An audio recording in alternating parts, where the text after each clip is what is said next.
그들이 다른 제자들에게 돌아와 보니 그 제자들이 많은 사람들에게 둘러싸여 율법학자들과 논쟁을 벌이고 있었습니다. 사람들은 모두 예수를 보자마자 몹시 놀라며 달려와 맞이했습니다. 예수께서 물으셨습니다. 무슨 일로 이렇게 논쟁하고 있느냐? 무리 가운데 한 사람이 대답했습니다. 선생님, 제가 아들을 데려왔습니다. 그 아이는 말 못하게 하는 더러운 귀신이 들려 있습니다. 귀신이 한 번 아이를 사로잡으면 아이가 땅에 거꾸러집니다. 그러면 아이는 입에 거품을 물고 이를 갈면서 몸이 뻣뻣하게 굳습니다. 그래서 선생님의 제자들에게 귀신을 쫓아내 달라고 부탁했지만 쫓아내지 못했습니다.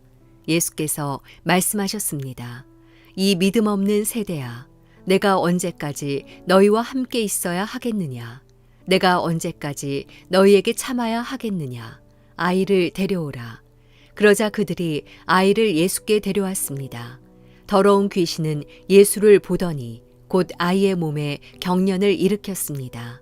아이는 땅에 거꾸러지더니 입에 거품을 물고 뒹굴었습니다. 예수께서 아이의 아버지에게 물으셨습니다. 이 아이가 언제부터 이렇게 됐느냐? 그가 대답했습니다. 아주 어릴 때부터입니다. 귀신이 아이를 죽이려고 여러 번 불 속에 내던지고 물 속에도 빠뜨렸습니다. 그러나 선생님께서 어떻게든 하실 수 있다면 제발 우리를 불쌍히 여기시고 도와주십시오. 예수께서 말씀하셨습니다. 하실 수 있다면이 무슨 말이냐? 믿는 사람에게는 모든 일이 가능하다. 그러자 곧 아이의 아버지가 소리쳤습니다. 내가 믿습니다. 믿음이 부족한 나를 도와주십시오. 많은 사람들이 이 광경을 보려고 달려오는 것을 보시고 예수께서 귀신을 꾸짖으셨습니다. 듣지 못하게 하고 말 못하게 하는 귀신아, 내가 내게 명령한다. 이 아이에게서 나와 다시는 들어가지 마라. 더러운 귀신은 소리 지르며 아이에게 심한 경련을 일으키더니 나갔습니다. 아이가 죽은 것 같이 돼 누워있자 많은 사람들이 수군거렸습니다. 아이가 죽었나 보다. 그때 예수께서 아이의 손을 잡아 일으키셨습니다. 그러자 아이가 벌떡 일어섰습니다. 예수께서 집 안으로 들어가신 후에 제자들이 따로 물어보았습니다. 어째서 저희는 귀신을 쫓아내지 못했습니까? 예수께서 대답하셨습니다. 이런 귀신은 오직 기도로만 쫓아낼 수 있다. 화요일 아침 기도를 시작하겠습니다. 오늘도 주신 말씀 통하여서 우리의 지치고 고단한 삶에 하나님의 크신 능력을 체험하는 복된 시간 되기 바랍니다. 우리의 무너진 마음도 다시 이렇게 세우시고 우리의 낙심되는 또 지친 마음을 하나님께서 담대하게 하실 줄로 믿습니다. 오늘은 마가복음 9장 14절에서 29절까지의 말씀을 함께 나눕니다. 귀신 들린 아들을 예수님의 제자들이 고치지 못했습니다. 그래서 이 사람은 예수님께 나와 자신의 아들을 고쳐줄 것을 간곡히 요청합니다. 그러면서 이렇게 예수님께 말하지요. 선생님께서 어떻게든 하실 수 있다면 제발 우리를 불쌍히 여기시고 도와주십시오.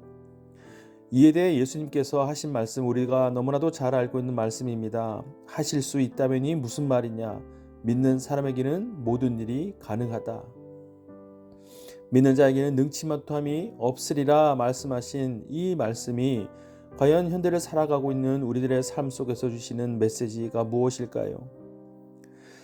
우리가 예수 그리스도를 믿는 믿음으로 사는 삶에서 가장 큰 걸림돌, 가장 큰 방해, 다시 말하면 예수님의 놀라운 기적과 그 역사를 체험하기 어려운 상황은 바로 예수님을 향한 우리 마음 가운데 의심이 자라날 때입니다. 사실 오늘 이 아비의 모습은 모순되어 있습니다. 너무나도 간절한 상황 속에서 예수님께 나와 자신의 아들의 병을 고쳐주기를 원하고 있으나 예수님을 향한 믿음, 신뢰, 그것은 온전해 보이지 않는다는 것입니다.